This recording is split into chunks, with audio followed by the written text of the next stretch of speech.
I'm going to drop the kids off with you next week. You're not doing anything anyway, so you can watch them while we're in Bali." My daughter-in-law Connie's voice crackled through my ancient landline phone, the only reliable communication at my cabin. No, "Hello," no, "How are you?" Not even a question of whether I was available. Just an announcement, as if I were a convenient appliance she could switch on when needed. If you're watching, tell me in the comments where you're watching from and subscribe. Don't forget to hit like. I gazed out my window at the morning mist rising from the forest floor, at the pair of cardinals that had made their nest in the maple tree outside my kitchen, at the utter peace I had spent 40 years dreaming of and the past 6 months creating. "Florence, did you hear me?" Connie's impatient voice cut through my thoughts. "Joe and I need this second honeymoon.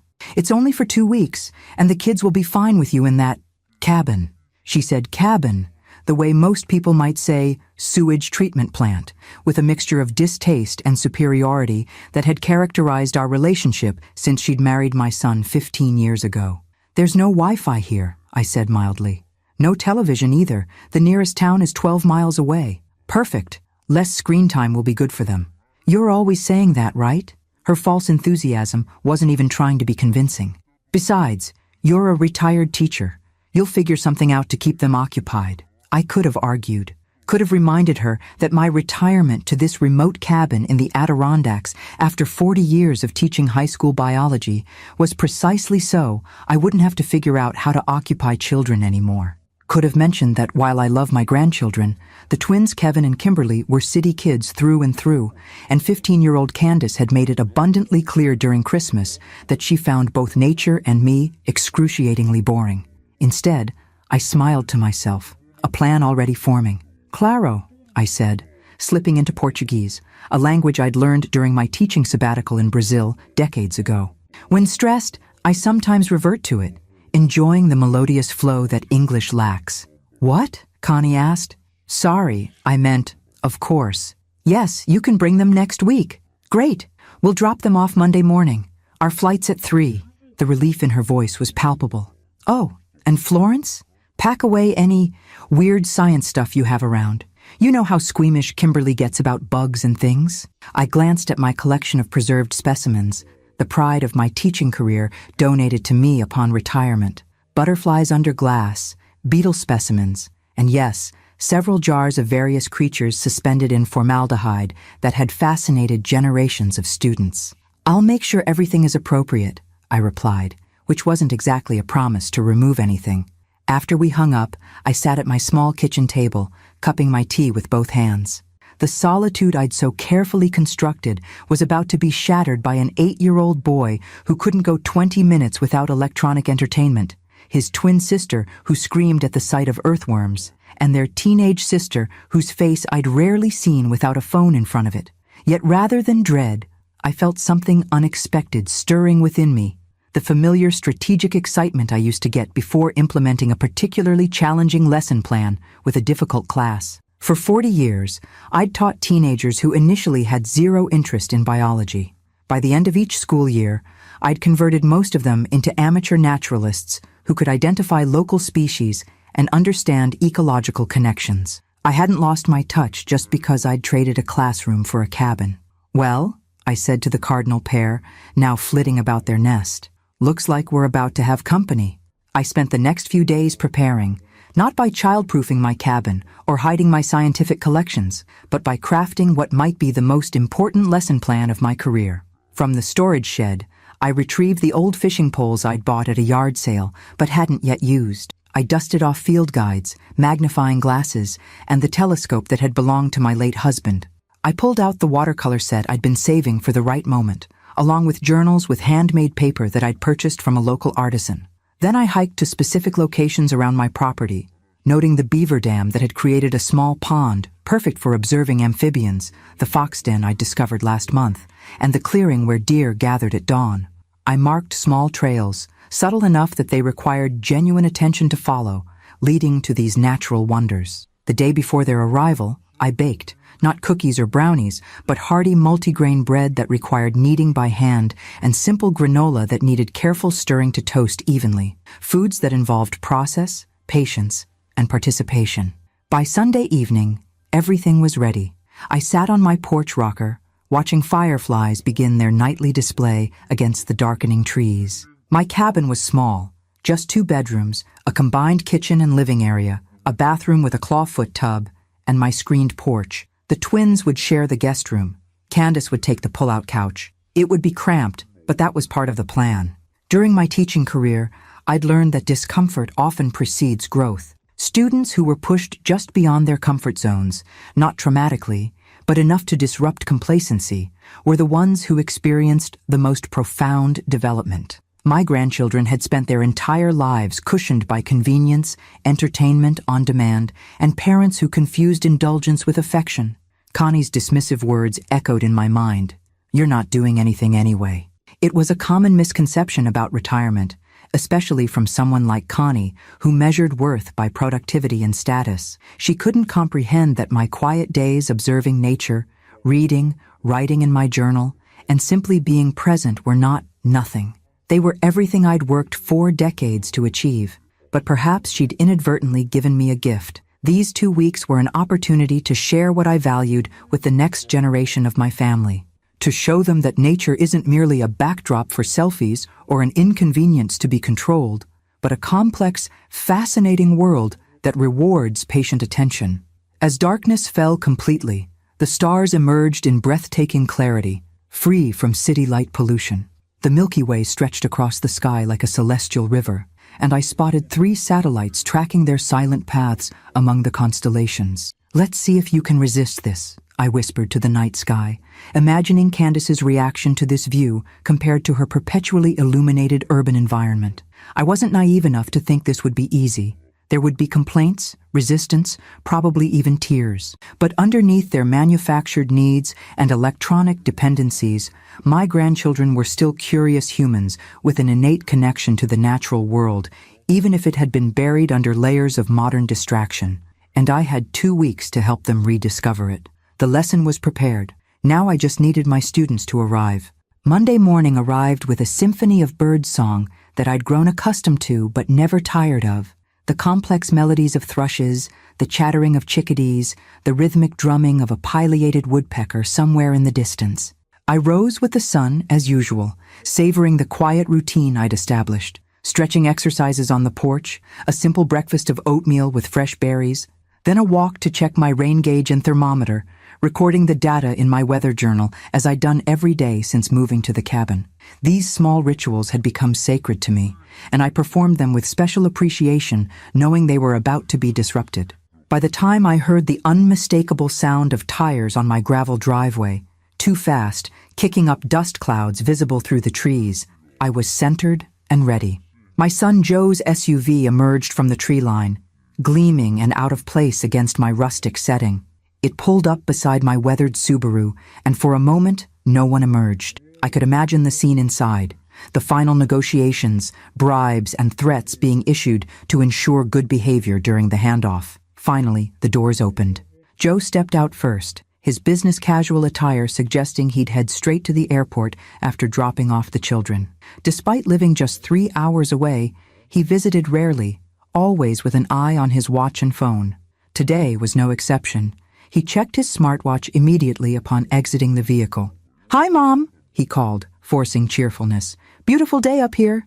Before I could respond, Connie emerged from the passenger side, designer sunglasses perched on her carefully highlighted hair. She surveyed my cabin and the surrounding woods with thinly veiled dismay, as if reassessing the wisdom of leaving her children in such uncivilized conditions. The rear doors remained firmly shut. "Someone's going to have to physically remove them, I think," Joe said, with an awkward laugh, moving to open one of the back doors. Kevin tumbled out first, clutching a backpack that I suspected contained more electronics than clothing. At 8, he was all energy and noise under normal circumstances, but now he looked at my cabin with the wariness of someone approaching an alien spacecraft. "Is there really no Wi-Fi, Grandma Flo?" he asked, bypassing hello altogether. "Really no Wi-Fi," I confirmed. "But there's a fox den about a 1/4 mile that way, and I spotted bear tracks near the creek yesterday." His expression wavered between horror and reluctant interest at the mention of bears. Kimberly emerged next, a pink rolling suitcase in tow that was entirely impractical for my gravel pathways. She immediately slapped at her arm. "Something bit me already," she wailed. "That was a leaf that brushed against you, Kimmy," Joe said, patience already wearing thin. "Remember what we talked about? No dramatic scenes." Last, and with the most obvious reluctance, Candace exited the vehicle. At 15, she had perfected the art of communicating utter disdain, with minimal effort. Her eyes remained locked on her phone as she stepped out, thumbs typing furiously as if racing to send final messages before entering a dead zone. Her oversized headphones remained clamped over her ears, creating both a physical and symbolic barrier between herself and the natural world. "Candace," Connie called sharply, "headphones off. Say hello to your grandmother." With exaggerated slowness, Candace pushed one side of her headphones back. "Hi, Grandma," she muttered, still not looking up from her phone. "Hello, Candace," I replied warmly. "Your cardinal friends are excited to meet you." This prompted her to glance up briefly, confusion momentarily replacing disinterest. Good. Confusion was a starting point, a crack in certainty through which curiosity might grow. Joe began unloading luggage while Connie handed me a folder. "Here's their schedules, medication information. Kimmy needs her allergy pill every morning, emergency contacts, and the name of the resort in Bali. We'll have limited phone service there, but the hotel can reach us in an emergency." I accepted the folder with a nod. "I'm sure we'll be fine. I've handled classrooms of 30 teenagers for decades. 3 children should be manageable." "These 3 can be a handful," Connie warned, lowering her voice. "Especially Candace. She's been difficult lately, moody. Her counselor says it's normal teenage development, but..." She trailed off, glancing at her eldest daughter who had wandered a few feet away, face still illuminated by her phone's glow. "Adolescence is a fascinating developmental stage," I said. "The brain is rewiring itself, creating new neural pathways while pruning others. It's actually quite similar to what happens in a forest after a disturbance. New growth emerging from what appears to be chaos." Connie blinked at me, clearly having expected commiseration rather than a biology lesson. "Right. Well, they've all had breakfast, but the twins will be hungry again soon. They're used to snacking regularly. Food will be available when it's prepared," I said pleasantly. "And they're welcome to pick berries when they're hungry between meals. The blackberries along the south path are particularly sweet right now." Another blink. "They don't really forage." "They will," I replied simply. The goodbye process was mercifully brief. Hugs were exchanged, last-minute instructions issued, and promises of good behavior extracted. As Joe and Connie prepared to leave, I noticed Candace's shoulders tense, a momentary flash of vulnerability beneath her carefully constructed indifference. Despite her protests about coming here, she was still a child watching her parents leave her behind. "We'll FaceTime you from the resort," Connie called as they climbed back into the SUV. "The landline doesn't support video calls," I reminded her, "but we can certainly speak by phone."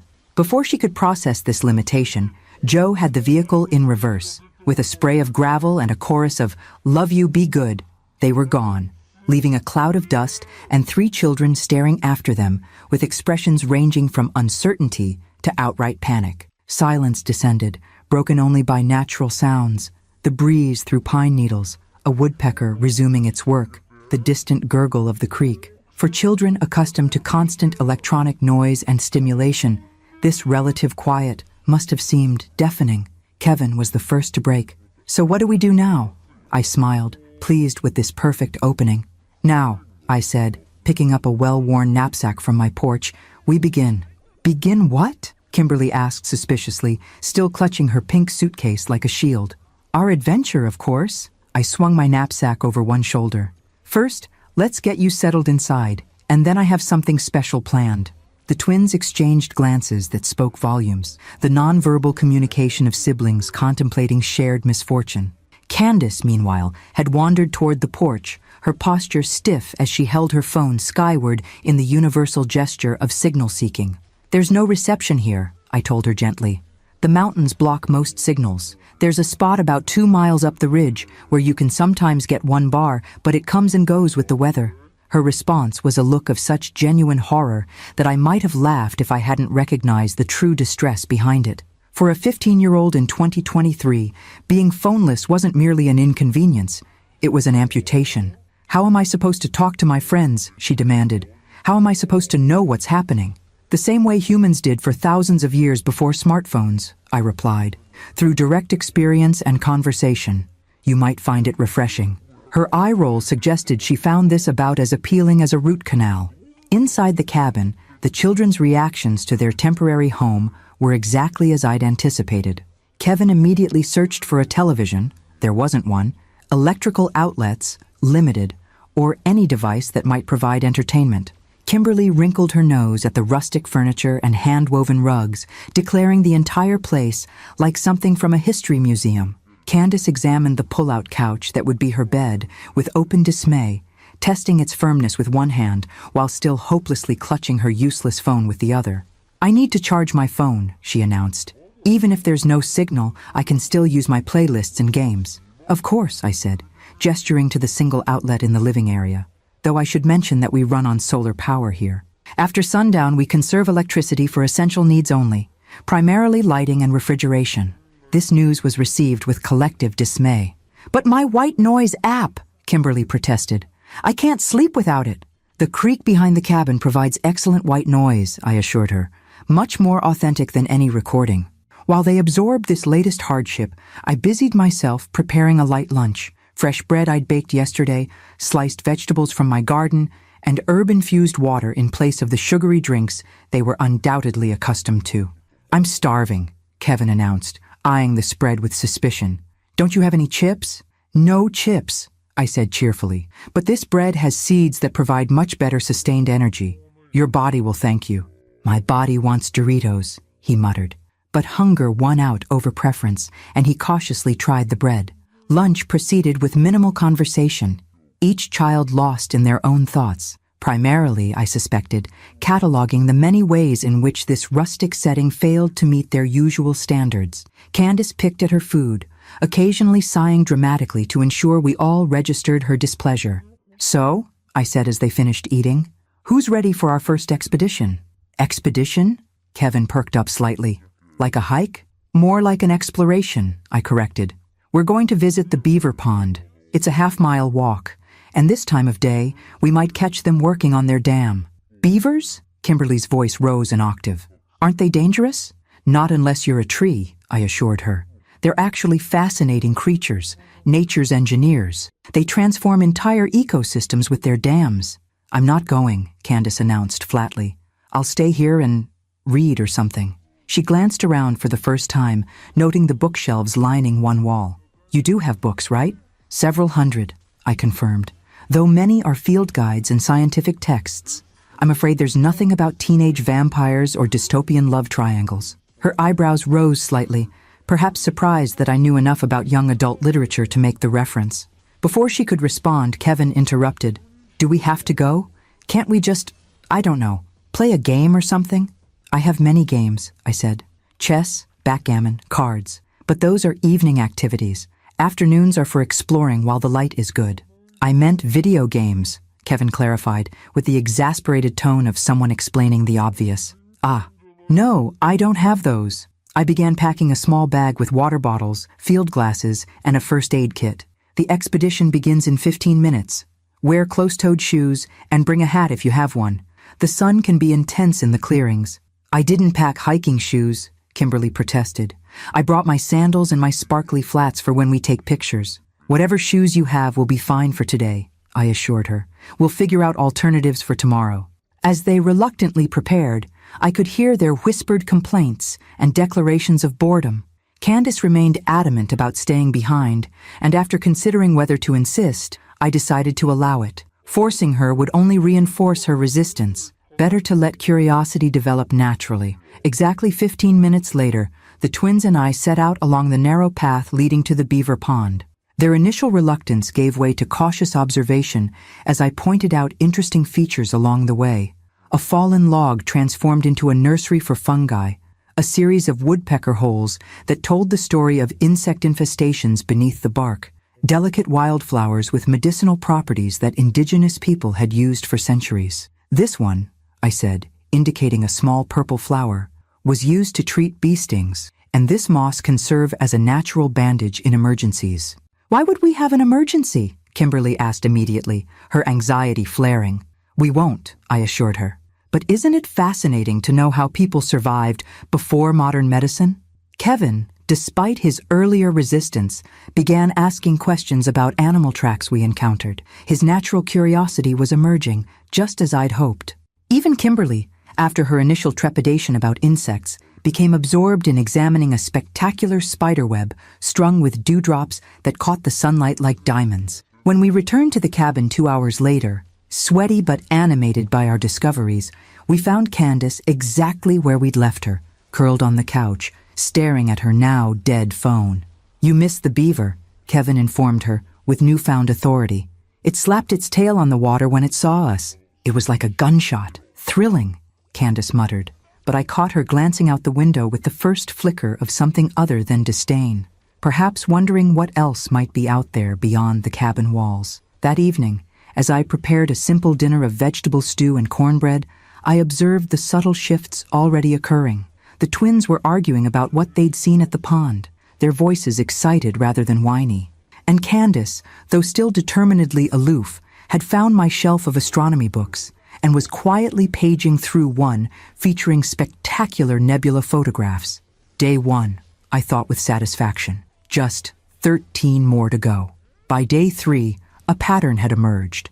Mornings were met with renewed resistance, complaints about the firmness of beds, the simplicity of breakfast, oatmeal or eggs, never the sugared cereals they were accustomed to, and most persistently, the absence of electronic entertainment. Yet by afternoon, following whatever exploration I'd planned, this resistance softened into reluctant engagement. Kevin had developed a fascination with animal tracks, his natural competitiveness finding outlet in trying to identify signs before I could point them out. Kimberly, initially terrified of insects, now carefully transported spiders outside rather than shrieking for their extermination.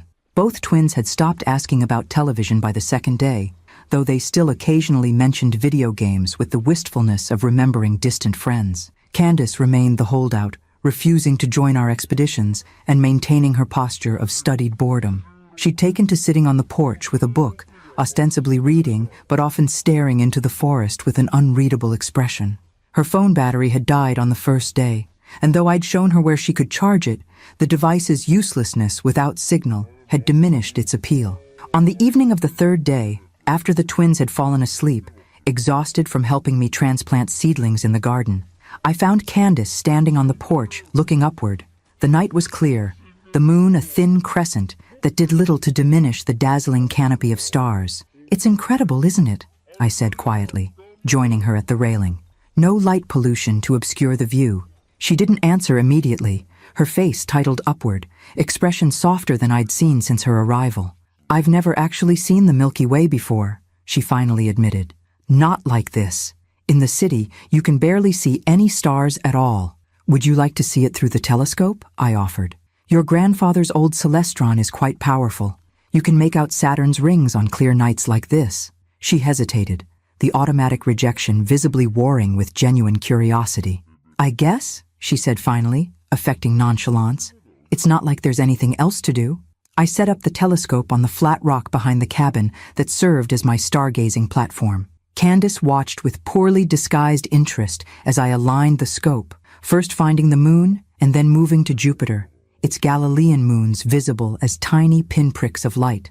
"Take a look," I invited, stepping aside. She approached cautiously, as if the telescope might bite, then bent to peer through the eyepiece. Her sharp intake of breath told me everything. "Those are actual moons?" she asked, her voice hushed with awe. "Like, not a picture?" "Not a picture," I confirmed. "That's direct light that's traveled millions of miles to reach your eye. You're seeing them in real time. Well, minus the light travel delay." She continued staring through the scope, making small adjustments to follow Jupiter's movement. "This is better than the pictures," she finally said. "There's something profound about a direct experience," I agreed. "No screen between you and the reality. No one else's filter or interpretation." We spent over an hour moving from celestial object to object, the Andromeda Galaxy, star clusters in Sagittarius, the reddish tint of Mars. Candace asked increasingly sophisticated questions, her adolescent facade of indifference crumbling under genuine wonder. "Did you and Grandpa come out here a lot?" she asked, as I showed her how to realign the telescope. When you were younger? Your grandfather was the one who taught me about the stars, I told her. On our first date, he brought a telescope much like this one to a field outside the college where we met. I was impressed by his knowledge, and he was a handsome devil in those days. This earned a small smile, the first real one I'd seen from her. Mom never talks about him, she said, or about what you guys were like when you were younger. Your mother didn't know your grandfather very well, I said carefully. He passed when your father was in college, and your parents didn't meet until several years later. But Dad doesn't talk about him either. Or about you, really. She glanced at me. No offense. None taken. Your father and we've had a complicated relationship since your grandfather died. Joe had to grow up quickly, take on responsibilities he wasn't quite ready for. Like what? I considered how much to share with a 15-year-old. Financial pressures, emotional burdens. His father was gone suddenly, and I was struggling with my own grief. Joe became very focused on security, on tangible achievements. Material success, Candace said with surprising perception.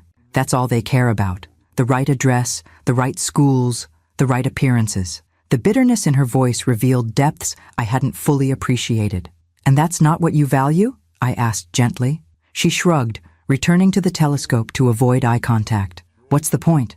You spend your whole life working for bigger houses and nicer cars, and then you're too busy working to actually live in the house or drive the car. The insight was startlingly mature, revealing a critical awareness of her parents' lifestyle I hadn't expected. There are many ways to measure a successful life, I told her. Material comfort is one metric, but there are others. Impact on the world around you, depth of relationships, knowledge gained and shared, joy experienced. She was quiet for a long moment, adjusting the telescope's focus. This is the kind of success you chose? This cabin? Being alone in the woods? This specific manifestation came after retirement, but yes, I chose a path that prioritized experience and impact over accumulation. I taught because it mattered, not because it made me wealthy. And you don't get lonely out here? All by yourself? Alone isn't the same as lonely, I explained. I have purposeful solitude, which is very different from isolation. And I'm part of a community. It's just that my community includes the ravens that nest in the tall pine, the family of foxes that den near the creek, and the changing seasons themselves. She glanced at me sideways, as if trying to determine whether I was being serious or merely poetic. Tomorrow, I said, changing the subject, I'm taking the twins to the waterfall. It's a more challenging hike than what we've done so far. You're welcome to join us. She hesitated, and I could see her weighing her cultivated disinterest against her growing curiosity about the natural world beyond the cabin. Maybe, she said finally, if I'm not doing anything else. Given that her options consisted primarily of reading my books or staring at her dead phone, this was practically an enthusiastic acceptance. I nodded, careful not to show too much satisfaction at this small victory. As we packed up the telescope, Candace paused, looking back at the star-filled sky. If we had come out here when I was younger, she said quietly, like when the twins were babies, maybe things would be different now. Different how? Just different. For all of us. She didn't elaborate, and I didn't press. But as we walked back to the cabin in companionable silence, I felt the first real connection forming between us, a fragile bridge across the generational divide that had seemed so insurmountable just days ago. The hike to the waterfall required genuine effort, a steady climb along a narrow trail that wound through dense forest before opening onto a rocky shelf overlooking a 60-foot cascade. I'd chosen it deliberately as the next challenge, sensing that the children were ready to push beyond the relative ease of our previous explorations. Surprisingly, all three joined the expedition. Candace appeared on the porch at the appointed time, wearing the hiking boots I'd left outside her door, old ones that had belonged to my daughter-in-law during a brief, forgotten phase when Connie had attempted to embrace outdoorsy activities to impress Joe during their courtship. They fit Candace well enough, and she'd paired them with practical jeans rather than the fashionable torn ones she'd arrived in. Those boots will serve you better than sneakers on the rocky sections, I said, acknowledging her choice without making too much of it. She shrugged. Whatever. I was bored anyway. The twins were less equipped for the journey, but children at 8 possess natural resilience that compensates for inadequate footwear. Kevin bounded ahead on the trail like an enthusiastic puppy, while Kimberly maintained a running commentary on every unusual plant or insect we encountered. Is that one poisonous? What about this one? Will that bite me? Can I touch this?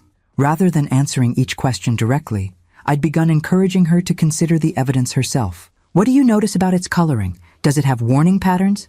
Is it trying to hide or making itself obvious? By the third day, she'd started answering her own questions, building an intuitive understanding of which creatures presented actual threats versus harmless curiosities. Her initial fear was evolving into discriminating caution, a much more useful survival skill than generalized anxiety.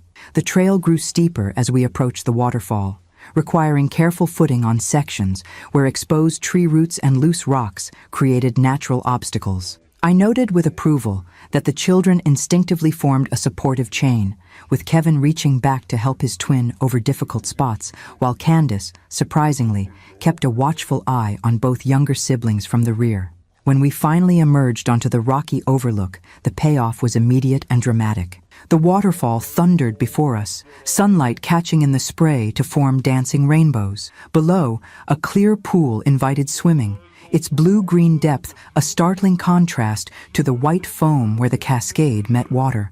"Whoa," Kevin breathed, his perpetual motion temporarily arrested by awe. "It's like something from a movie," Kimberly added, her voice hushed beneath the waterfall's roar. Candace said nothing, but she moved to the edge of the overlook, her face tilted to feel the spray on her skin, eyes closed in an expression of pure sensation. For that moment, she wasn't a posturing teenager, but simply a human being connecting with one of nature's most primal displays of power and beauty. I allowed them time to absorb the experience before unpacking our lunch, sandwiches made with bread we'd baked together yesterday, fresh fruit, and oatmeal cookies that the twins had helped mix and portion onto baking sheets. Simple food that tasted extraordinary in this setting, enhanced by the effort required to reach this spot. "Can we swim in it?" Kevin asked, eyeing the pool below with undisguised longing. "There's a path down," I confirmed. "But the water is mountain runoff, cold even in summer, and we'd need to check the pool depth carefully before diving." "I didn't bring a swimsuit," Kimberly pointed out. "Neither did I," Candace added. "Shorts and t-shirts work just fine for wilderness swimming," I told them. "They'll dry quickly in the sun, but swimming is optional. Just sitting by the pool with our feet in the water is magical too." The decision was unanimous. All three wanted to make the descent to the pool.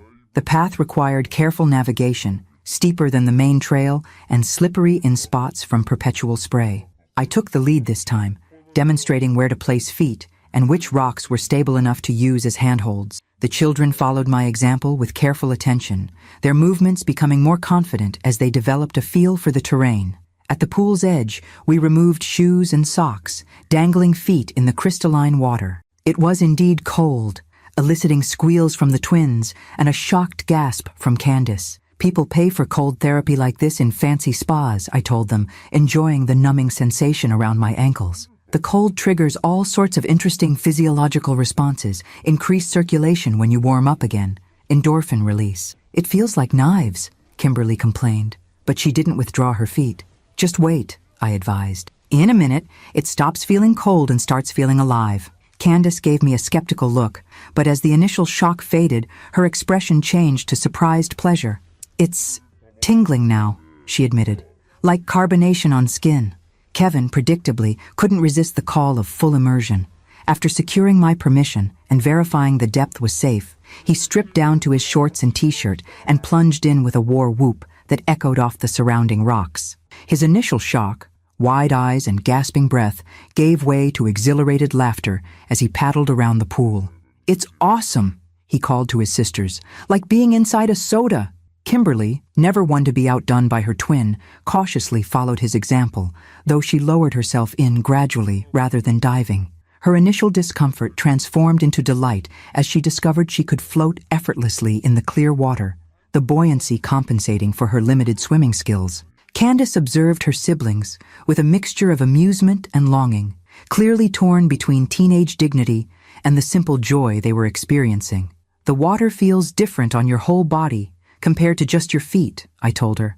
"More intense initially, but then remarkably freeing." She glanced at me, then at the twins splashing happily. "No one would see me here, would they?" she asked quietly.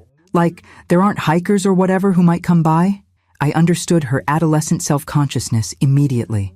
This pool is on private land, my property. The nearest public trail is 3 miles away. It's just us. That was all the reassurance she needed. With a decisive motion, she pulled off her outer shirt, she was wearing a tank top underneath, and stepped into the pool, gasping at the cold, but pushing forward until she was immersed to her shoulders. For a moment she remained still, acclimating, then slowly leaned backward until she was floating, face toward the sky, dark hair spreading around her like a halo in the clear water. "This is," she started, then paused as if searching for adequate words. "I've never felt anything like this." I nodded, understanding completely. Natural swimming holds a qualitatively different experience from chlorinated pools or artificially maintained beaches, something primal and connecting that can't be fully articulated. We spent nearly 2 hours at the pool, the children's initial hyperactivity giving way to more contemplative water play. Kevin built a small dam of stones across a section of the pool's outlet stream, creating a miniature engineering project that occupied him completely. Kimberly discovered a tiny frog and spent 30 minutes observing its movements with uncharacteristic patience, and Candace alternated between floating silently and sitting on a sun-warmed rock, sketching the waterfall in a small notebook I hadn't seen before. As we finally packed up to begin our return journey, Kevin asked, "Can we come back tomorrow?" "The waterfall will always be here," I told him. "But tomorrow I thought we might try something different. There's an old fire tower on the eastern ridge. From the top you can see all the way to the next county on clear days." Instead of the expected resistance to yet another hike, I received 3 enthusiastic nods. Something fundamental had shifted. Their default response was no longer automatic rejection, but genuine curiosity about what new experience might await. On the walk back, Candace fell into step beside me, letting the twins range ahead within sight but out of earshot. "I've been thinking about what you said last night," she said suddenly, "about different ways to measure success." "Oh?" I kept my tone casual, sensing the importance of not overreacting to this voluntary conversation. "Yeah, I think maybe I've been measuring it wrong too. Like I've been so focused on getting likes and follows, on having the right clothes and being seen with the right people." She glanced at me. "It sounds stupid when I say it out loud." "Not stupid," I corrected gently. "Just one particular value system. The question is whether it's bringing you fulfillment or just temporary validation." She was quiet for several steps, considering this. "I don't think I know what real fulfillment feels like," she finally admitted. I gestured toward the forest around us. "This is a good place to start finding out." The 7th day brought rain, not the gentle, misty precipitation that occasionally drifted through the mountains, but a proper summer thunderstorm that rolled in before dawn with dramatic flashes of lightning and window-rattling thunder. By breakfast time, water streamed from the cabin's eaves in silver curtains, and the forest beyond the windows had transformed into a dripping, fog-shrouded mystery. "I guess we're not hiking today," Kevin said, his disappointment evident as he pressed his nose against the glass, watching raindrops race down the pane. "Today we experience a different aspect of nature," I told him, setting a pot of cocoa on the wood stove I'd lit to ward off the unusual chill. "Storms are as much a part of the forest's life as sunshine." "What do people do out here when it rains?" Kimberly asked, genuine curiosity replacing what would have been a complaint just days ago. "We listen," I said simply. "We observe, we catch up on indoor projects, and sometimes we just sit and be." "Be what?" Kevin looked confused. "Not be anything, just be." I smiled at his puzzlement. It's a concept many adults struggle with too, the idea of existing without constant doing. "Like meditation?" Candace asked unexpectedly. I glanced at her with renewed interest. "Yes, something like that." "Have you tried meditation?" She shrugged, stirring her oatmeal. "They offered it at school last year. Mindfulness sessions. Most kids thought it was stupid, but I kind of liked it." This small revelation, one she would certainly never have shared with her mother, confirmed my growing understanding of my eldest grandchild. Beneath her carefully constructed shell of teenage indifference lay a contemplative spirit struggling to emerge within a family and social system that valued external achievement over internal development. As we finished breakfast, I outlined the day's options. We could make candles from the beeswax I collected last month, or start the quilt we talked about yesterday using scraps from the rag bag.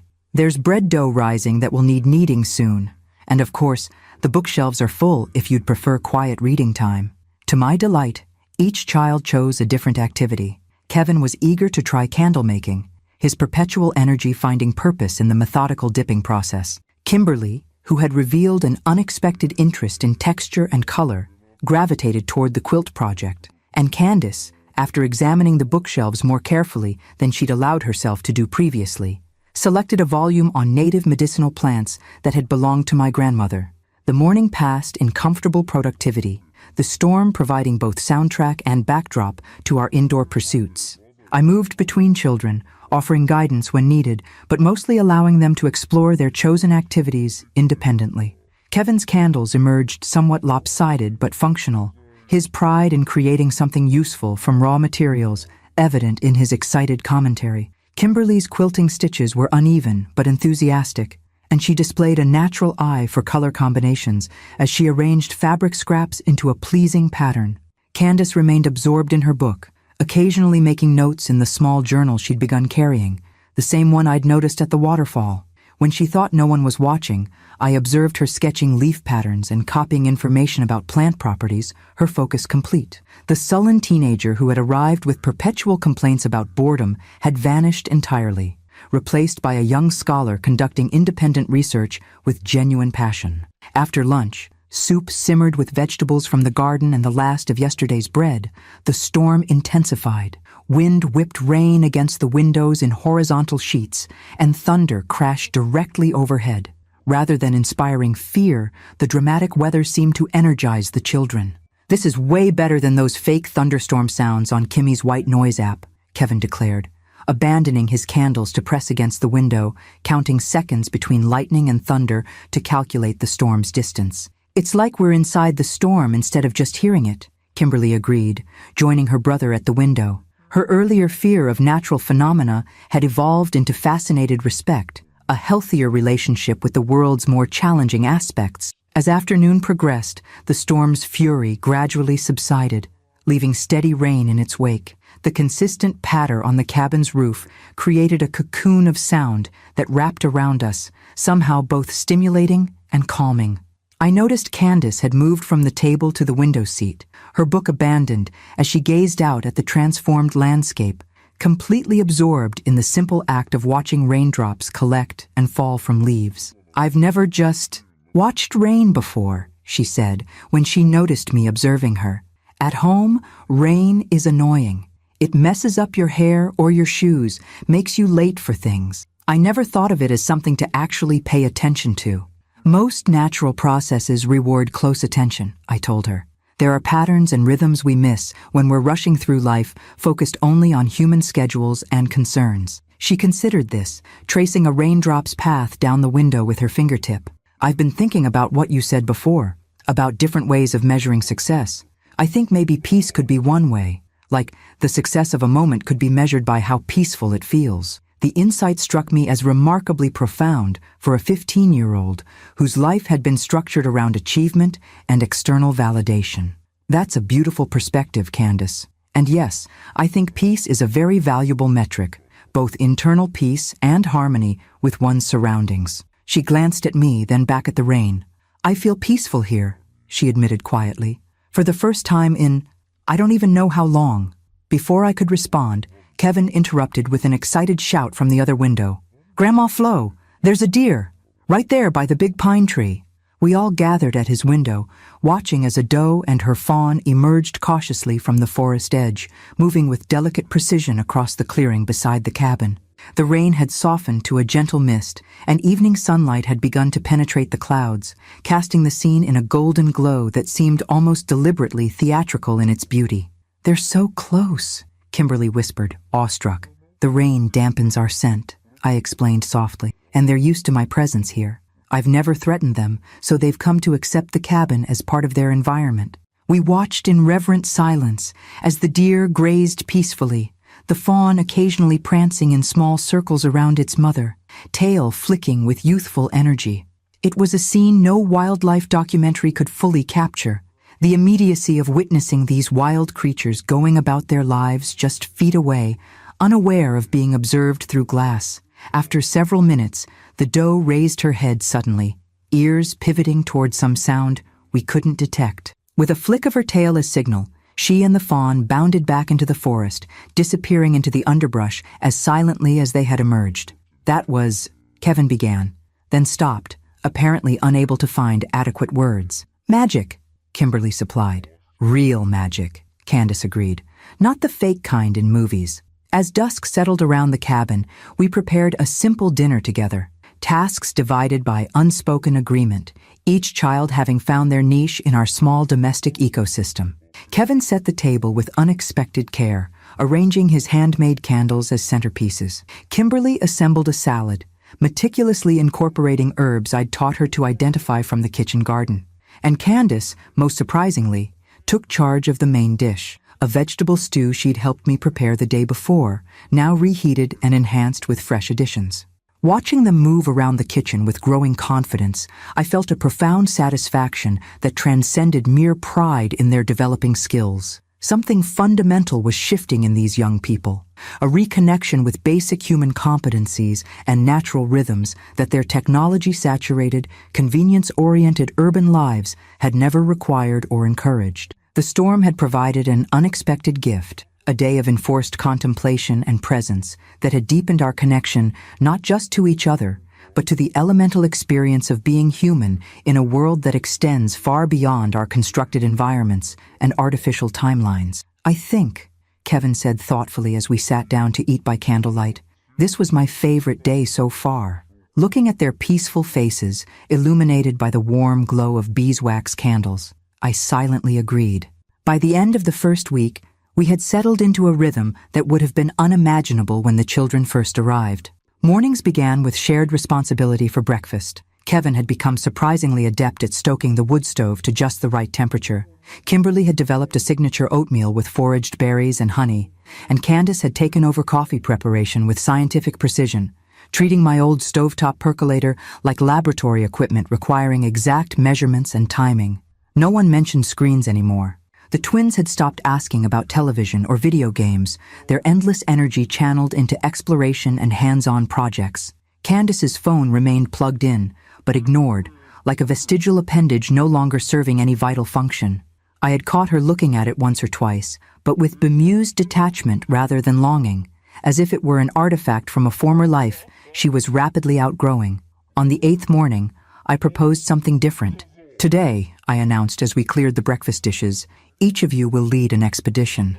3 pairs of eyes regarded me with varying degrees of surprise and interest. What do you mean? Kevin asked. I mean that instead of me deciding where we go and what we observe, each of you will take a turn leading us to something you've discovered or something you're curious about. You'll be the guides, I'll be the follower. The idea clearly intrigued them. After brief consideration, we decided that Kevin would lead the morning expedition, Kimberly the afternoon, and Candace would guide us on an evening excursion, taking advantage of the clear night forecast for stargazing. Kevin's choice was immediate and characteristic, the beaver pond, which had become his favorite location. But instead of taking the direct path I'd shown them initially, he led us on a circuitous route he'd apparently been exploring on his own during our daily adventures. I found a different way that goes past the fox den, he explained with newfound confidence. And there's a really cool hollow tree that has mushrooms growing inside it, like the whole inside is filled with them. His path indeed revealed features of the forest I hadn't shown them, demonstrating how thoroughly he'd been absorbing our surroundings. When we reached the hollow tree he'd described, I was impressed by the thriving fungal ecosystem within. A spectacular display of oyster mushrooms cascading down the interior of the dead trunk. Kevin, this is a wonderful find, I told him sincerely. These oyster mushrooms are not only beautiful but edible. If you'd like, we could harvest some for dinner tonight. His eyes widened. We can eat these? For real? They're not poisonous? Oyster mushrooms are among the safest wild mushrooms to identify, I confirmed.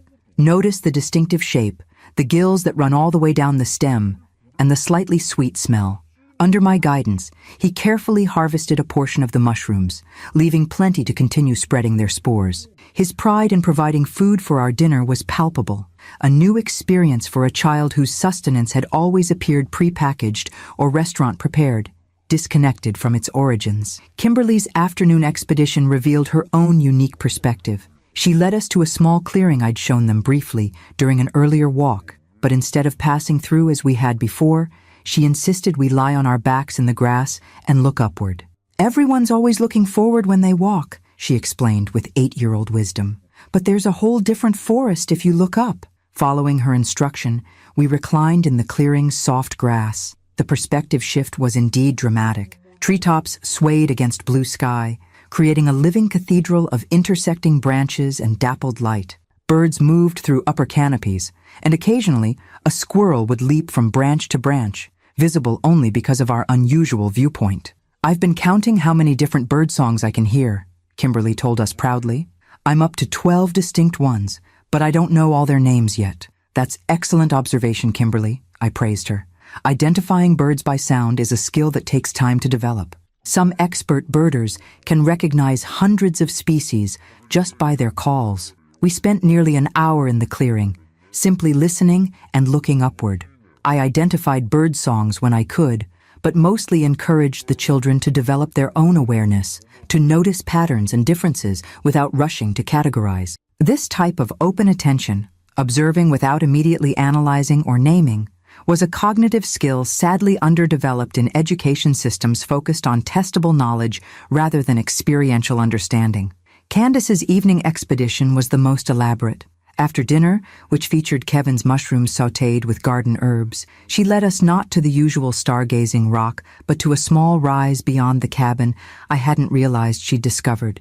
She had clearly prepared in advance, bringing the quilts from our beds to spread on the ground, thermoses of hot chocolate she'd prepared without assistance, and most surprisingly, a set of star charts she'd drawn herself, based on her studies of my astronomy books. "I thought we could track the movement of specific constellations," she explained as we settled onto the quilts. "If we note the exact position now, then check again in 2 hours, we can actually see the rotation of the Earth reflected in how they move across the sky." Her preparation and scientific approach impressed me deeply. This was not a teenager humoring her grandmother, but a young scientist designing an observational study with proper methodology.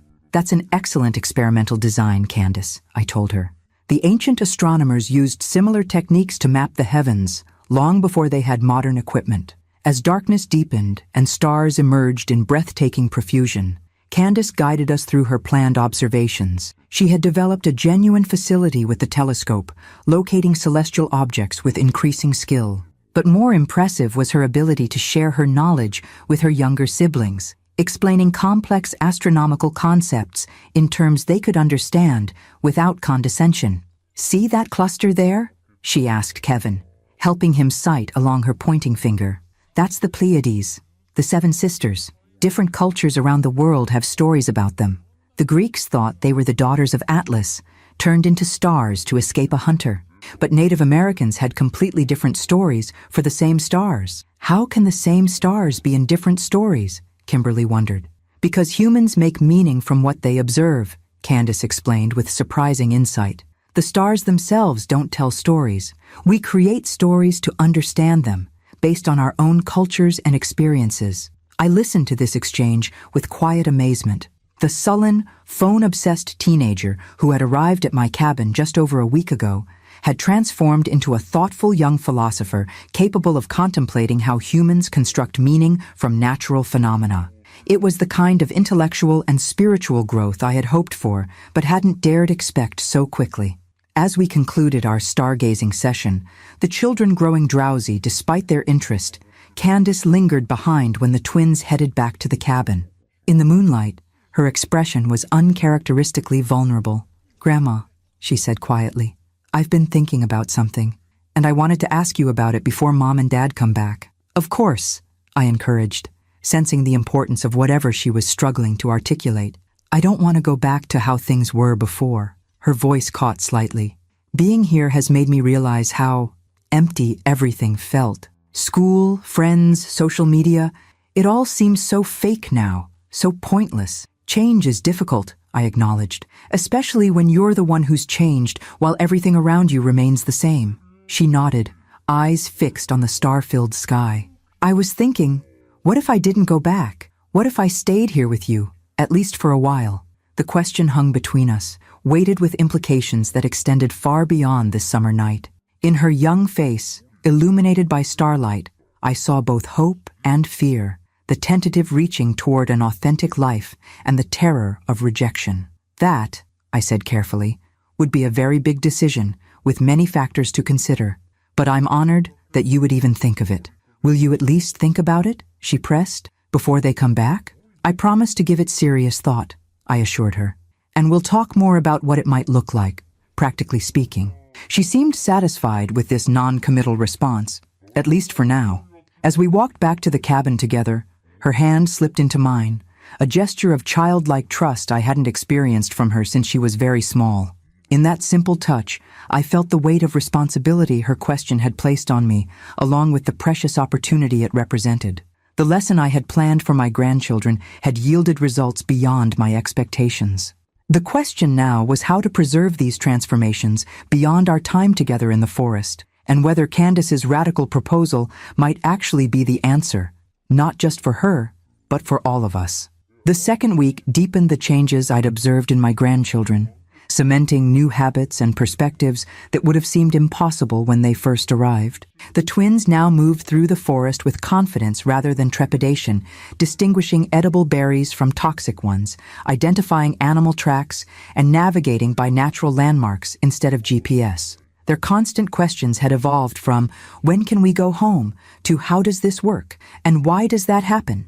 The fundamental queries of naturally curious minds engaging with their environment. But it was Candace whose transformation remained most profound. After broaching the subject of staying with me, she had thrown herself into forest life with redoubled enthusiasm, as if determined to prove her seriousness. She rose before dawn to accompany me on my morning data collection rounds, diligently recording temperature, rainfall, and wildlife sightings in her own journal. She had begun a meticulous herbarium, pressing plant specimens between pages of old encyclopedias and labeling each with both scientific and common names. Most surprisingly, she had developed an unexpected bond with my neighbor Gerald, an 80-year-old retired botanist who lived 3 miles away, my closest human neighbor both geographically and philosophically. I'd taken the children to visit his cabin on day 10, primarily to show them his remarkable greenhouse where he propagated endangered native plant species. While the twins had been politely interested, Candace had remained behind when we left, absorbed in conversation with Gerald about his conservation work. She'd returned to my cabin hours later, bursting with excitement about Gerald's offer to teach her grafting techniques for rare apple varieties he was preserving from abandoned homesteads throughout the region. He says these heritage apples are disappearing because commercial orchards only grow a few varieties, she explained breathlessly. Some of these trees are over 100 years old, with unique flavors and disease resistance that could be lost forever if no one preserves them. Her passion was unmistakably genuine, a spark of purpose I'd never observed during family holiday visits, where she typically remained glued to her phone, responding to direct questions with minimal syllables. On the 12th day, as I prepared lunch after a morning spent teaching the twins to fish in the creek, resulting in 2 small trout that Kevin had cleaned with surprising dexterity after initial squeamishness, Candace approached me with uncharacteristic hesitation. "Grandma," she began, fidgeting with the corner of her journal, "I need to talk to you about something important." I set aside the vegetables I was chopping and gave her my full attention. "Of course. What's on your mind?" "I've been thinking more about what I said the other night. About maybe staying here with you." Her words came more rapidly now, as if she'd rehearsed them. "I know it sounds crazy, and Mom and Dad would probably freak out, but I've been researching it, and there are these things called independent study programs, where I could do my schoolwork remotely and just go in for tests and labs." She pulled a folded paper from her pocket, a printout she must have made during her visit to Gerald's cabin, which, unlike mine, had satellite internet. Gerald helped me look this up. There's a program through my school district specifically for students with exceptional circumstances or unique educational opportunities. Living here with you would definitely qualify as both. She pushed the paper toward me. I could maintain my GPA, stay on track for college, but learn in a completely different environment. I examined the printout, impressed by her thoroughness. The program she'd identified was legitimate. similar to arrangements made for student athletes or performers whose training and competition schedules precluded traditional classroom attendance. This is well-researched, Candace, I acknowledged, but there are many other factors to consider beyond academic arrangements. Your parents would need to approve this, and it would significantly change both our lives, yours and mine. I know. She met my gaze directly. But I've never been sure about anything the way I'm sure about this. Being here has shown me what I want to do with my life. I want to study ecology or conservation biology. I want to work with plants and ecosystems, not sit in an office staring at spreadsheets like Mom and Dad. Her clarity was compelling, but I maintained my measured response. These are big decisions, and they don't need to be made immediately. Let's continue this conversation after you've had more time to consider all implications. She looked momentarily frustrated by my caution, but nodded agreement. Just promise you'll really think about it, that you won't just dismiss it as a teenage phase or whatever. I promise to give it the serious consideration it deserves, I assured her. Your feelings and insights are valid, regardless of your age. This seemed to satisfy her, and she rejoined her siblings, who were proudly preparing their caught fish for cooking. I watched them work together, Kevin scaling, Kimberly seasoning with herbs she'd helped harvest from my garden, and marveled at the self-sufficiency they'd developed in less than 2 weeks. That evening, after the twins had fallen asleep exhausted from their day's adventures, Candace and I sat on the porch watching fireflies emerge from the darkening forest edge. The conversation turned naturally to her future aspirations. What exactly is it about this life that speaks to you so strongly? I asked, genuinely curious about the specificity of her attraction to my deliberately simplified existence. She considered the question carefully. It's the realness of everything, she finally said. At home, everything feels filtered, like we're always experiencing life through screens or other people's expectations. School is about grades, not learning. Social media is about likes, not connection. Even our house doesn't feel real sometimes. It's more like a showplace Mom maintains for guests who rarely come. Her insight into her parents' lifestyle was remarkably perceptive. Here, she continued, gesturing toward the firefly-dotted darkness, every experience is direct. When it rains, you get wet. When you're hungry, you make food. Real food that you might have grown or gathered yourself. When you're tired, you sleep. And when you wake up, you can actually see the stars fade as the sun rises. She paused. It's like the difference between watching a nature documentary and actually being in nature. That's a profound observation, I told her. Many adults never develop that awareness of the difference between mediated and direct experience. Gerald said something similar when I was talking to him, she said. He called it the Great Displacement, how modern humans have separated themselves from natural systems while remaining completely dependent on them. He says most people don't even know where their food comes from beyond the supermarket or where their waste goes beyond the trash can. I smiled, recognizing my old friend's familiar ecological perspective. Gerald has been thinking about these issues for many decades. He's a valuable mentor. That's another thing, Candace added eagerly. At home, everyone I know is basically the same age, except for teachers who maintain this professional distance. Here, I've had more meaningful conversations with you and Gerald in 2 weeks than I've had with anyone my own age in years. The depth of her reflection reinforced my growing sense that this wasn't merely teenage impulsivity, but a genuine recognition of alignment between her emerging values and the lifestyle I had chosen. Still, my responsibility was to ensure she understood the full implications of what she was proposing. Living this way involves sacrifices, I reminded her. Limited internet access, distance from friends, fewer material comforts, winters that are beautiful but challenging. I know, she acknowledged, but it also means gaining things that matter more: purpose, connection, real skills, actual silence when you want it. She gestured toward her sleeping siblings inside. Look at how happy Kevin and Kimberly are here once they got past the withdrawal from their devices. They're sleeping better, eating better, getting along better than I've ever seen at home. Children are remarkably adaptable, I agreed. More so than adults sometimes. So you'll consider it? Really consider it? Her voice held cautious hope. Yes, I told her, making the decision even as I spoke. I'll consider it. And if you still feel this way when your parents return, we can discuss approaching them together about a trial period, perhaps through the end of summer, before making longer-term arrangements. The smile that illuminated her face carried none of the artificial performance quality I'd observed in her expressions before. The practiced, selfie smile. The social compliance smile. This was pure joy, unfiltered and genuine. "Thank you," she whispered, suddenly wrapping her arms around me in an impulsive hug, "for taking me seriously, for seeing me." As I returned her embrace, I reflected on the unexpected direction this enforced babysitting had taken. What had begun as a lesson in nature appreciation had evolved into something far more significant, potentially a life-altering redirection for a young person who had found her true north in an environment most of her peers would consider primitive and deprived. The real test, of course, would come when Connie and Joe returned, when the bubble of our forest interlude met the reality of parental expectations and established family dynamics. But for now, in this moment of authentic connection, beneath a star-filled sky, I allowed myself to envision a future with Candace by my side, our separate solitudes enriched by shared purpose. As our 2 weeks together drew to a close, a subtle tension crept into our forest idyll.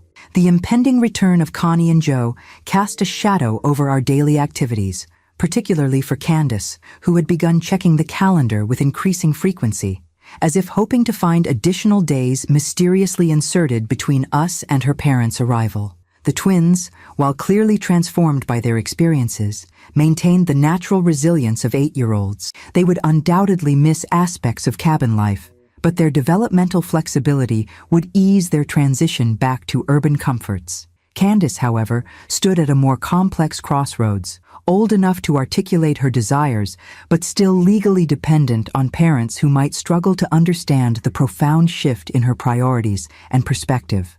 On our final full day together, I planned a special expedition, a challenging hike to the highest point on my property, a rocky outcrop overlooking the valley. The climb required genuine effort, with sections steep enough to necessitate scrambling on all fours. I had deliberately saved this adventure for last, knowing it would provide both physical challenge and symbolic achievement. "This is the perfect final test," I told them, as we prepared our day packs with water, lunch, and emergency supplies. "Everything you've learned about moving through the forest, reading the landscape, and supporting each other will come into play." Kevin took this framing seriously, approaching the preparation with military precision. He had assumed the role of equipment manager during our excursions, ensuring we had appropriate first aid supplies, extra layers, and sufficient food. Kimberly, who had overcome her initial fear of forest creatures, now served as our naturalist, noting interesting plants and insects along our routes, and Candace had become our navigator, developing an impressive ability to read the landscape and maintain orientation without electronic assistance. The ascent began gently enough, following a game trail through mixed hardwood forest. The children moved with confidence I would never have imagined possible 2 weeks ago, recognizing poison ivy without prompting, instinctively testing loose rocks before putting their weight down, and maintaining awareness of their surroundings that balanced enthusiasm with appropriate caution. As the trail steepened, natural teamwork emerged. When Kimberly struggled with a particularly challenging section, Kevin immediately dropped back to offer a supportive hand. When Kevin became frustrated after losing his footing, Candace demonstrated an alternative route with better handholds. Their interactions flowed with a natural rhythm of mutual support I'd rarely observed in their previous family dynamics, which had tended toward competitive bickering rather than collaboration. Near the summit, we encountered the most difficult stretch, a near-vertical scramble up a rocky face about 15 feet high. Not technically dangerous with proper care, but intimidating enough that I watched closely, ready to assist if needed. "I don't think I can do this part," Kimberly said, eyeing the climb with apprehension. "Let's break it down," Candace suggested before I could intervene. "See these 3 rock ledges? They're like a natural staircase. I'll go first and show you where to put your hands and feet." With remarkable patience, she demonstrated the climb in slow motion, verbally guiding her younger sister through each movement. "Right hand to the crack there. Now your left foot on that flat spot. Perfect. Now reach up to where I am."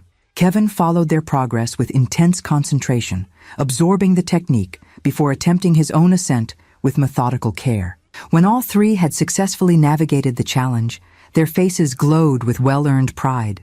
Not the fleeting satisfaction of a video game achievement, but the deep-rooted confidence that comes from overcoming genuine physical obstacles through persistence and skill. The summit itself rewarded our efforts spectacularly. From this vantage point, the valley spread below us in a panorama of forest, meadows, and distant mountains, blue with haze. A red-tailed hawk circled lazily on thermals above the valley floor, and the silver thread of the creek winding through my property was visible in occasional glints through the canopy. "It's like we can see the whole world," Kevin breathed, turning slowly to take in the 360-degree view. "Look, there's the cabin." Kimberly pointed excitedly to the small clearing visible in the distance, my modest dwelling nestled against the hillside like a natural feature of the landscape. Candace said nothing, but her expression as she surveyed the vista communicated volumes, a mixture of wonder, belonging, and unmistakable yearning. She pulled out her journal and began sketching the panorama with quick, confident strokes, adding notes about cardinal directions and prominent features as if creating a memory she could physically carry with her. We spread our picnic lunch on a flat rock warmed by the afternoon sun, the simple food tasting extraordinary in this elevated setting. The conversation flowed easily, punctuated by comfortable silences as we absorbed the beauty surrounding us. "Grandma," Kevin said during one such pause, "will you teach Mom and Dad how to do all this stuff when they come back, so we can keep doing it even after we go home?" The innocent question illuminated the central challenge awaiting us. How much of this experience could translate back into their regular lives? How much would their parents be willing or able to incorporate into their established patterns? "I'll certainly share what we've learned together," I promised, though without specific commitments I couldn't guarantee. "And you can be teachers too, showing them your new skills and knowledge. Mom's afraid of spiders," Kimberly pointed out practically.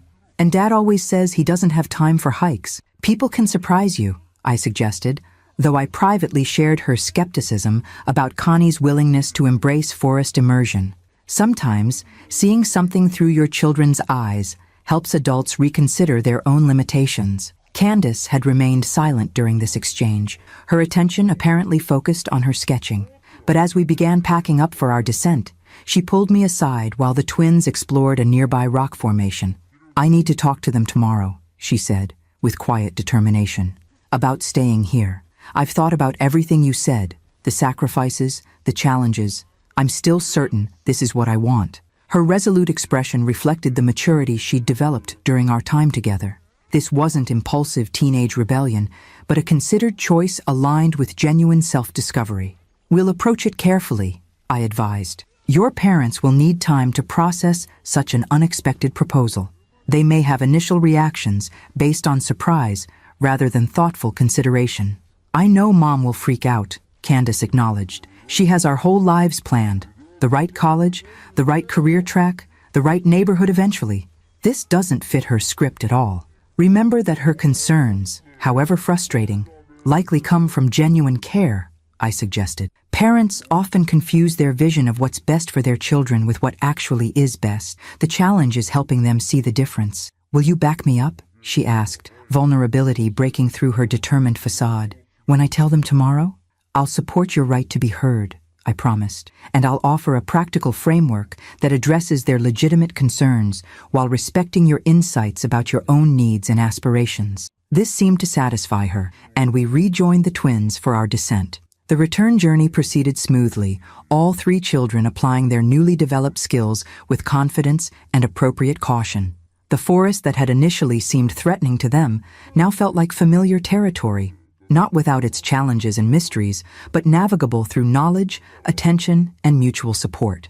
As evening settled around the cabin, our final night together carried a bittersweet quality.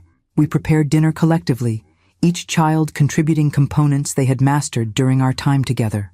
Kevin built and maintained the perfect cooking fire.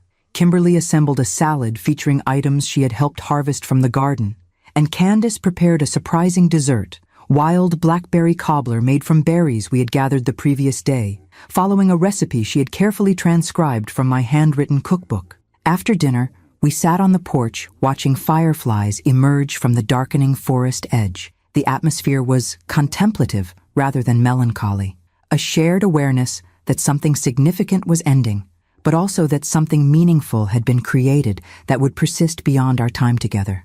I have something for each of you, I said, retrieving the small packages I had prepared during quiet moments over the past few days, tokens to remember our forest lessons. For Kevin, I had created a small field guide of animal tracks we had identified together, illustrated with my own drawings and including his observations written in his own words, his first scientific publication of sorts. For Kimberly, a collection of pressed flowers and leaves we had gathered, mounted with information about each species and its ecological role.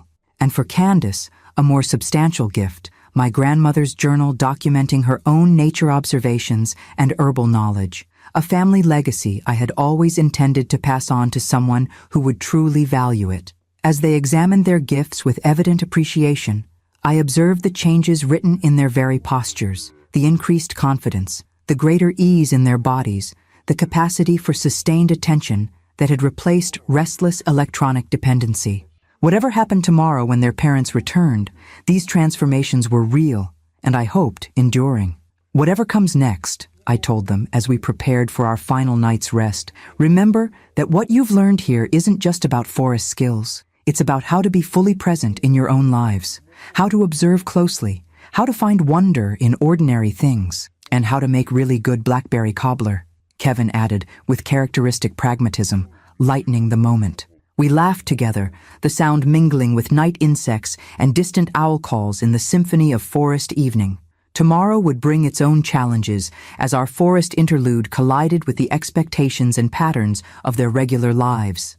But tonight, in this moment, we had achieved something genuine and precious, a reconnection with basic human capacities for attention, wonder, and direct engagement with the natural world.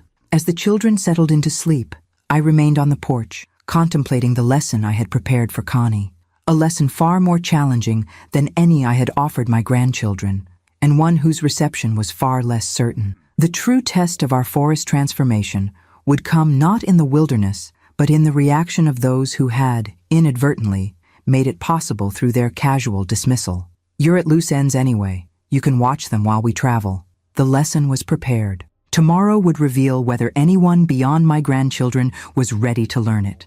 They arrived precisely at noon, their luxury SUV incongruous against the rustic backdrop of my cabin, gleaming with city polish that seemed almost vulgar after 2 weeks immersed in natural textures and earth tones. I watched from the porch as Connie emerged first, designer sunglasses perched on her highlighted hair, scanning the clearing with barely concealed apprehension, perhaps expecting to find her children transformed into wild creatures after their forest exile. Joe followed more slowly, his business casual attire suggesting they had other appointments scheduled after retrieving their children, efficiency always being paramount in their tightly choreographed lives. His expression was difficult to read, part guilt, part curiosity, part the perpetual distraction of a man whose attention was divided between present circumstances and the endless stream of emails undoubtedly accumulating on his silenced phone. I had strategically positioned myself alone on the porch, the children inside preparing the small welcome display they had insisted on creating, a tableau of their forest discoveries and creations arranged on the main table. This staging was deliberate, allowing me to observe Connie and Joe's unfiltered reactions without the immediate distraction of the children's presence. "Florence," Connie called with false brightness as they approached. "The place looks exactly the same." The pause suggested she had searched for a compliment and failed to find one. "Nature changes slowly," I replied mildly. "That's part of its wisdom." Joe offered a more genuine smile as he reached the porch steps. "Thanks for taking the kids, Mom. The trip was exactly what we needed, completely rejuvenating." "I'm glad to hear it," I said, noting that neither had actually asked about their children yet. "Your timing is perfect. We've just finished preparing lunch if you'd like to join us before heading back." "Oh, we should really get on the road," Connie began, but Joe interrupted with unexpected assertiveness. "Actually, lunch sounds great. We have time." This minor disagreement, Joe countermanding Connie's reflexive efficiency, was unusual enough to raise my interest. Perhaps their rejuvenating trip had shifted some dynamics between them as well. As I led them inside, their reactions to the cabin's interior told distinct stories. Connie's gaze darted critically over the simple furnishings and handmade touches, mentally cataloging all that didn't meet her standards of contemporary comfort. Joe, however, seemed to relax slightly, his shoulders lowering as he absorbed the cabin's peaceful atmosphere, a subtle homecoming I hadn't anticipated. Then the children appeared, and all other observations became secondary to the dramatic tableau of recognition unfolding before me. Connie actually took a physical step backward, her practiced smile faltering. "Oh my God," she breathed, the exclamation escaping before she could censor it. Joe simply stared, his mouth slightly open in genuine shock. The transformation was indeed striking, even to me who had witnessed its gradual progression. All three children stood straighter, their postures reflecting newfound physical confidence. Their skin glowed with health, tanned, a few minor scratches and insect bites visible as badges of authentic outdoor engagement.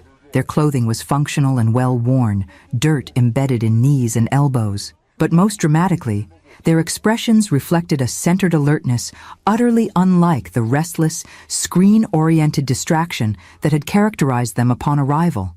Kevin broke the stunned silence, rushing forward with unrestrained enthusiasm. "Dad! Mom! We have so much to show you. I made fire. Like actual fire with just sticks and kindling. And we saw beavers building a dam. And I caught fish and—" "Slow down, honey," Connie interrupted, her voice higher than normal as she attempted to process this unfamiliar version of her son.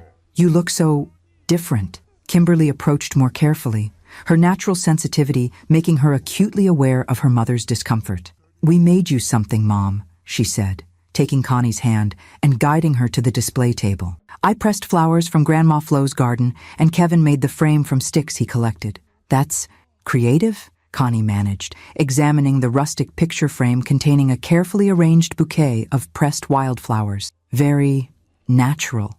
Joe, meanwhile, had moved toward Candace, who had remained slightly apart from her siblings, watching the reunion with measured assessment. "You look good, Candy," he said, using the childhood nickname she had insisted on abandoning years ago. Surprisingly, she didn't correct him. "Thanks, Dad," she replied with a calm directness that was itself a revelation, none of the defensive teenage posturing that had characterized their interactions before. As we settled around the table for lunch, a simple but abundant spread of garden vegetables, fresh bread, and the last of yesterday's trout, the contrast between our forest-adapted tribe and the newly arrived urbanites could not have been more pronounced. The children moved with natural ease, serving food and distributing handmade wooden plates without prompting. Connie and Joe sat stiffly, clearly unsure how to navigate this unfamiliar version of their family. "So," Connie began after taking a small, cautious bite of trout, "it looks like you've all been busy." "Grandma Flo taught us everything," Kevin declared proudly. "I can identify 14 different animal tracks now. And Kimberly knows which plants are edible and which ones make you sick." "That's useful," Connie replied, her tone suggesting precisely the opposite. "Though I'm not sure when you'll need those skills in Westchester." "Actually," Kimberly piped up, "Dad said there's a nature preserve just 3 miles from our house. We've never been there, but now we know what to look for. Kevin and I want to start cataloging the species there, like real scientists." Joe looked up with surprise. "The Marshall Preserve? I didn't realize you even knew about that place." "Grandma showed us on a map," Kevin explained. "She said urban forests need protection and study too, not just wild places like here." I caught Candace's eye across the table, a silent communication passing between us. She gave an almost imperceptible nod. "It was time. Mom, Dad," she began, her voice steady, despite the slight tremor in her hands. "I need to talk to you about something important." Connie's expression immediately shifted to alert concern, the default parental response to serious teenager declarations. "What is it, honey? Is everything okay?" "Everything is better than okay," Candace said carefully. "These 2 weeks have changed how I see things, how I see myself, and what I want for my future." "That's wonderful," Joe responded, though his cautious tone suggested awareness that a challenging revelation might follow. "I want to stay here with Grandma," Candace stated simply. "Not just for the rest of the summer, but for the school year, maybe longer." The stunned silence that followed was almost palpable. Connie looked from Candace to me with naked disbelief, as if we had conspired to stage an elaborate prank. Joe's expression was more complex, surprise certainly, but also a flicker of something else I couldn't immediately identify. "That's not possible," Connie declared flatly, recovering first. Your school, your activities, your friends, everything is in Westchester. I've researched the options, Candace countered, her preparation evident in her measured response. There's an independent study program through my school district for situations exactly like this. I can maintain my academic standing while completing coursework remotely, going in only for exams and lab requirements. She slid the printout across the table, the same one she had shown me earlier in the week, now augmented with additional notes and highlighted sections addressing potential parental concerns. This is ridiculous, Connie said, not even glancing at the paper. Florence, did you put her up to this? Candace came to me with this idea, I replied calmly. I've listened and asked questions to help her think through the implications, but this is her proposal, not mine. You can't seriously be considering this, Connie pressed, her voice rising. She's 15, Florence. She needs structure, socialization, normal teenage experiences. I've had years of normal teenage experiences, Candace interjected. You know what they've given me? Anxiety, insecurity, and the feeling that nothing I do is ever enough. Here, I've learned things that actually matter. I've discovered what I'm passionate about. Passionate about what? Trees? Bugs? Connie's dismissive tone triggered a visible flinch from Kimberly, who had spent the past week proudly documenting precisely those elements of the natural world. Environmental science, Candace corrected firmly. Conservation biology, the study of interconnected living systems. I've found my path, Mom. For the first time in my life, I know what I want to do, not just what's expected of me. The conviction in her voice struck me as the most powerful argument she could make. This wasn't teenage rebellion, but genuine self-discovery. Joe seemed to recognize this too, studying his daughter with newfound attention. Let's all take a deep breath, he suggested, surprising me with his moderating role. Usually Connie dominated family discussions. Candace, these are big life changes you're proposing. We need time to discuss this properly, to consider all aspects. That's fair, Candace acknowledged, the maturity of her response another testament to her transformation. But please actually read my research and proposal before dismissing it outright. Joe picked up the printout, scanning it with the focused attention he typically reserved for business documents. This is more comprehensive than I expected, he admitted after a moment. Joe, Connie protested, you can't seriously be entertaining this idea. Instead of immediately deferring to her objection, as I expected, Joe continued reading, then looked up at his daughter with an expression I hadn't seen him direct toward any family member in years. Genuine respect. You've put real thought into this, he acknowledged. The academic plan is sound, but there are many other considerations. Financial, logistical, social. I know, Candace agreed. I'm not asking for an immediate yes, just for you to truly consider it instead of automatically rejecting anything that doesn't fit your established plan for my life. The directness of this critique clearly struck home. Connie's expression shifted from dismissal to something more complicated. Wounded pride, mixed with dawning recognition that the child before her had changed in ways that couldn't be easily reversed or ignored. The twins, who had been following this exchange with wide-eyed attention, chose this moment to contribute their perspective. Candace is really happy here, Kevin offered. She smiles all the time now.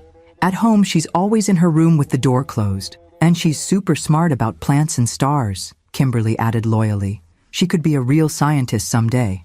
Their simple observations held a power that more elaborate arguments might have lacked. The unfiltered truth, as perceived by children who loved their sister and had witnessed her transformation firsthand. As the conversation continued, Connie raising practical objections, Candace calmly addressing each one, Joe asking increasingly thoughtful questions, I observed the subtle but significant shift occurring. What had begun as an impossible proposal was gradually being reframed as a challenging but potentially viable alternative path. The lesson I had prepared for Connie and Joe was being delivered not by me, but by their children, particularly by Candace, whose newfound clarity and purpose spoke more eloquently than any argument I could have constructed. The outcome remained uncertain. There would be many more discussions, compromises, and adjustments before any final decision. But as I watched my son engage genuinely with his daughter's vision for her future, asking about Gerald's mentorship possibilities, inquiring about college preparation within the independent study framework, I recognized that something fundamental had already been accomplished. My grandchildren had found something authentic in the forest, not just practical skills or nature appreciation, but a reconnection with their essential selves, unbuffered by screens and social performance. And in doing so, they had created the possibility of transformation not just for themselves, but for their parents as well. "You know," Joe said during a pause in the conversation, looking around the cabin with new awareness, "I haven't been up here since I helped Dad build the back porch extension. That was what, 20 years ago?" 23, I corrected gently. "The summer before you started business school." He nodded, a flicker of recognition crossing his features. "I remember now. We spent that whole week working together. No phones, no interruptions. You were quite good with a hammer," I told him. "Your father was very proud of what you built together." Something in his expression softened at this simple acknowledgement. "Maybe," he began, then paused, seeming to reconsider his words. "Maybe we could come up for weekends sometimes. All of us. Not just drop the kids off, but actually stay. Reconnect with this place." The suggestion, tentative as it was, represented a seismic shift from the man who had been too busy to visit his mother more than once a year for the past decade. Connie appeared startled by this unexpected alliance forming against her practical objections. But as she looked at her children's hopeful faces, something in her reflexive opposition wavered. "We'll need to discuss this much more thoroughly," she said, though with less certainty than before. "There are many factors to consider." "Of course," I agreed, offering her a diplomatic bridge. "Important decisions deserve careful consideration."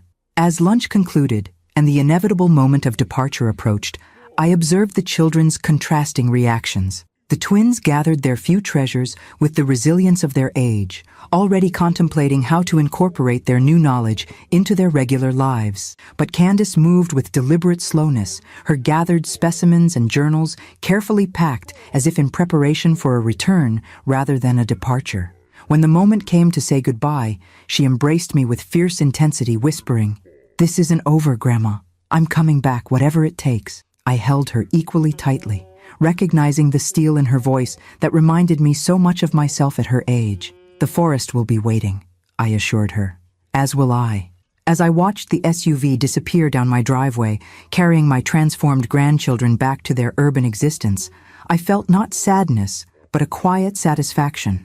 The lessons I had prepared had taken root more deeply than I could have hoped, particularly in Candace, whose life trajectory had been visibly altered by our time together. Whether she returned for a weekend, a summer, or a more extended stay remained to be seen. But something essential had been awakened in her that would not easily be suppressed by a return to suburban routines and expectations. I settled into my porch rocker as evening approached, the forest reclaiming its peaceful rhythms around me. The cabin felt larger in the children's absence, but not empty. Their energy lingered in the spaces they had occupied, in the projects they had created, in the subtle ways they had left their mark on my solitary domain. "Well," I said to the cardinal pair now settled in their usual evening perch nearby, "that's a lesson they won't soon forget." The response came not from the birds, but from within me, a quiet certainty that what had transpired these past 2 weeks was exactly what both my grandchildren and their parents had needed. Though none of them had known it when Connie casually announced, "You're at loose ends anyway. You can watch them while we travel." Far from being at loose ends, I had been precisely where I needed to be, prepared to offer a lesson in living that no classroom could provide. And while Connie might never fully appreciate what had transpired during their absence, the seeds planted in her children would continue growing, creating possibilities she had never imagined for them. Sometimes, I reflected as darkness settled around my cabin, the most powerful teaching happens when we appear to be doing nothing at all. Thank you for listening. Please leave a comment with a rating from 0 to 10 for this story, share it with a friend, and subscribe to the channel.